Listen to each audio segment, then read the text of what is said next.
Waycross presents a forum for Colerain Township Fiscal Officer. There are 2 candidates running for 1 open position. The candidates are, in alphabetical order, Jeff Baker, Bridget Brogdon.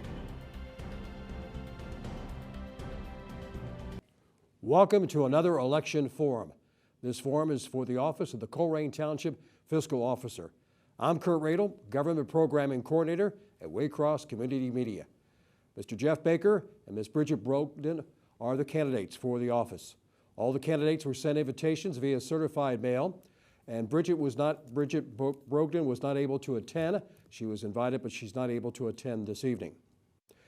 In a moment, we will have a 2-minute statement from Mr. Baker, but before we do hear the opening statements, let's take a minute to let all the viewers know that if you're watching this forum live on October 4th, you will be able to email your questions to the candidates. I will be able to ask those questions for you. Email your questions to live@waycross.org. That's live@waycross.org. Now, there are a few rules for the email. You must be a resident of Colerain Township. The questions must be addressed to all the candidates and not just to one. And please include your email, your name, address, and the town you live in. I will not read all the content of the email, just your first name and street. Questions must be phrased for the candidates, all the candidates, and not just one. And with that, we begin with the 2-minute opening statement from Mr. Baker. Thank you. Hello, Colerain residents and all of those watching tonight. Thank you for tuning in. Thank you to Waycross Community Media for the opportunity to sit here at this candidate forum. My name is Jeff Baker, and I am the Colerain Township Fiscal Officer. I live here in Colerain Township with my wife and two daughters. They are 7 and 12 years old. I am seeking re-election this November. I was originally elected in 2019. I was sworn in on March 31st of 2020, right at the start of the COVID pandemic. So that made my first year in office pretty challenging. But we fought through the challenges, and we were able to balance the budget with the surplus the first year, as well as every year that I've been in office. We've also fulfilled thousands of public records requests, even though we have made our financials more transparent than they ever have been. We also have been able to improve Colerain's Moody's rating to a AA1, which is the best that a township that the size of Colerain Township could hope to achieve. We've also generated many new revenue sources, including over a dozen TIF opportunities. So Colerain Township Fiscal Office is in very good shape. Over the course of the next 4 years, it will be important that, more than ever, that the fiscal officer can lead us through an economic development boom, which we predict will happen. I have nearly 30 years of experience in finance and budgeting, as well as generating revenue. So I'm the candidate that will be on the ballot in November that will be best qualified to lead Colerain Township over the course of the next 4 years. So thank you very much. Mr. Baker, what do you think are the top 3 issues facing the office as the Colerain Township Fiscal Officer? Well, as the fiscal officer, I would say that balancing the budget is the most important. We have been audited, as most townships are, on a regular basis. I think largely because of the size of our budget. But maintaining integrity with balancing the budget is the #1 responsibility. With the amount of public records requests that we get, sadly, I would have to say that is a priority, only because of the number of requests that exist. And on a personal note, I would add a couple more, because I think if you look at the fiscal integrity of a township, I think you have to include crime, taxes, and economic development. And those are things that we have improved tremendously on over the course of the past 4 years. Crime in particular, with hiring, being able to retain our police officers and hire new police officers to get as close to a full staff as we've been in years has helped reduce crime a bit. Taxes is a big issue here because I feel like everyone in Colerain Township feels we pay our fair share and then some when it comes to taxes. So we have to figure out a way to continue to look at economic development plans to fund the police and the fire department without raising taxes.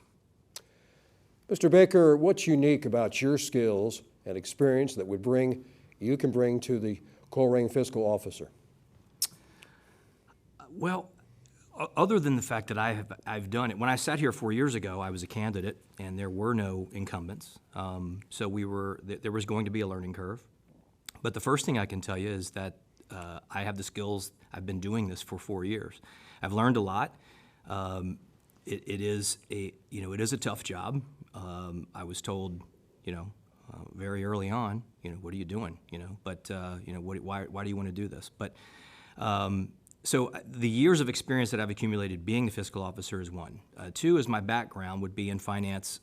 Nearly 30 years in finance and management, and not just balancing budgets, but balancing fund budgets, which in government is a little bit different than it is running a business, which I've also done.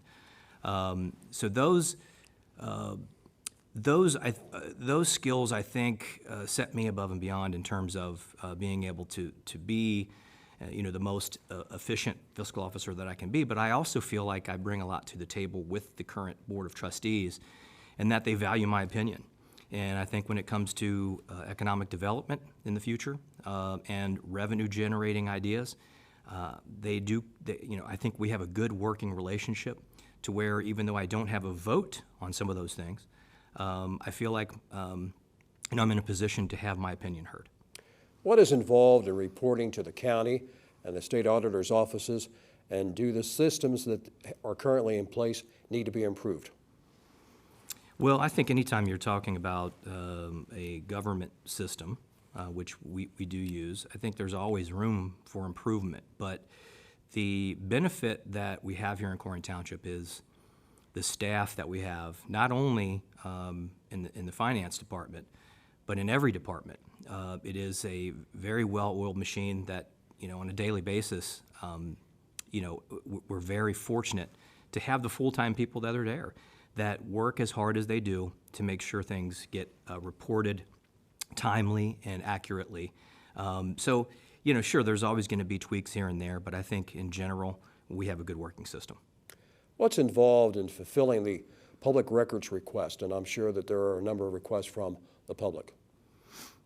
Well, it depends. It depends on what the public request is. We've, like I said in my opening statement, we have turned the corner in Colerain Township and made the accessibility of financial records more transparent than they've ever been. So at any given time, depending upon what you're looking for, there's a good likelihood that that information is already available online. And believe it or not, even though that's the case, we still get records for individuals that could access that online. So depending upon what needs to be done, if it's a copy of an invoice or things like that, those are pretty easy and simple to get. If it's something that needs to be redacted, such as personnel records and things of that nature, those take a little bit longer. But I think when it comes through, we have a good system of tracking it online, delegating it to the proper department, whether it be the police department or the finance department, and making sure that we get those records in a timely manner, or I would say above and beyond what the Ohio Revised Code requires, which is in a reasonable amount of time. I want to pause for just a moment to, again, you can be part of the election forum. You can email your questions, and all we ask for is you give your name, the street you are and the town that you're in, and also the questions that you have. You can email those questions to live@waycross.org. That is for tonight, as we're live for October 4th. You can email those questions in, and we encourage you to do so. Now, Mr. Baker, what accomplishments are you most proud of? Oh, well, I'm always going to say I'm most proud of my two daughters. Those are by far the best work that I've ever accomplished in my life. But professionally, being able to juggle a full-time job as well as the job of a fiscal officer in a township that has 60,000 people with a $50 million budget. Again, with a tremendous staff that supports me. But getting up and running during the time in which I was sworn in with little to no training, because training really doesn't exist. You have to go out on your own and find it. But being able to acclimate myself as quickly as I did, take a large number of old public records requests that were still out there because of number issues and things like that. It wasn't for any other reason other than getting caught up. Being able to get caught up to where we are now, to where I think most recently we had maybe 5 open requests. And when you're talking about, over 500 that we've received so far this year and thousands since I've been the fiscal officer. And then you look back at what we've been able to accomplish, not necessarily in the fiscal office, but I believe that the economic development that is going to be going on here shortly is really going to be revitalizing for the township. And I can't take any credit for that, but I feel like I am a part of it, so I'm very proud of everyone involved for that. If you are reelected, what are your goals for the next 4 years? Well, the goals would continue, first and foremost, to get more transparent, and for 2 reasons there. Because one, it makes public records requests and information to the residents easier. For instance, I mentioned invoices before. We currently don't load those onto the system. We go through, I'm sure you can imagine, very, very many. But I think we need to continue to work on being more transparent, because it helps the residents and it frees up time, and time is money when it comes to people involved that have to fulfill these public records requests. And I would say that's one of my main goals. Secondly would be to keep learning. There are a lot of fiscal officers in our surrounding areas that have a wealth of knowledge, and I do not claim to know it all. And I would say that there are a few around, in surrounding townships that probably do know it all. And so I'm going to continue my relationships with them to have them help me. And in return, I think I can hopefully return that favor to them someday. COVID, of course, caused a number of different issues. Basically, the world shut down in the United States. Businesses were closed, offices were closed, and everything else. You mentioned earlier that COVID has the township pretty well come out of COVID, or are you still seeing remnants of the COVID issue? Well, I think we're still recovering, honestly. With the government's mandates of shutting businesses down, I think there were a lot of, businesses that just couldn't come back. When you're a small business and you're no longer allowed to do business, you're generating revenue and living, sadly, sometimes on a day-to-day basis. And for that, there are a lot of small businesses. They might even still be around, but they haven't quite made it back. They're fighting, they're scratching, they're trying to do everything they can to get back to it. But I would say that the small businesses have not, even though they're doing a good job, they haven't come back. I think as a township, I think we have. I think we made the right calls. I think we handled it the right way, and we've made it through. And I just hope that those businesses that are out there know that they can come to us if they're still struggling, and hopefully we can help them in some way for them to fully come back. What are you most proud of about Colerain Township? The diversity. I think the diversity of Colerain Township and the beauty of Colerain Township. This is an area of Hamilton County that you could drive through 5 minutes from here and be in the country. You could see barns and horses and goats, and yet we have the economic capabilities of restaurants, of manufacturing facilities, big business. We'd like to add to that, but I think the diversity not only of the people in Colerain Township, but the diversity of the beauty that's here is what I'm most proud of. Well, we're nearing the end of our time. It's time for your 2-minute closing statement, Mr. Baker.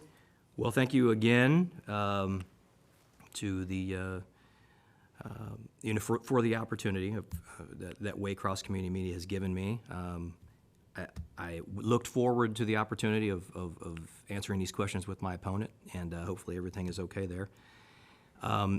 Like I've said, I have the experience. I know what it takes to lead the Colerain Fiscal Office, and the community is going to have a decision to make in November, and I would just tell you that I truly feel that with my skills, my background, and my experience, I'm willing and ready. It hasn't been the best 4 years of my life. It's pretty close, but there's still room for improvement. But I will say that I'm ready and I'm looking forward. I'm honored and blessed that the residents of Colerain Township chose me in the past election. And I just hope and pray that they feel compelled to do the same this November. So thank you again for the opportunity, and God bless. Thank you, Mr. Baker. Again, the other candidate, Ms. Bridget Brogan, was planning to attend but was unable to join us this evening. I want to thank you for joining us this evening, and want to thank Mr. Baker for being with us as well. If you need more information before you vote in the upcoming election, you can watch all of our election forum programs at waycross.tv. You can also go to the Hamilton County Board of Elections website to make sure you are registered. Look at a sample ballot and find out where your voting location is. Register to vote by October 10th and vote on November 7th. I'm Kurt Radel, Waycross Government Programming Coordinator. We'll see you at the polls on November 7th. Waycross takes no position on candidates or issues. We conduct these forums so that our viewers may be better informed voters for the November 7 election.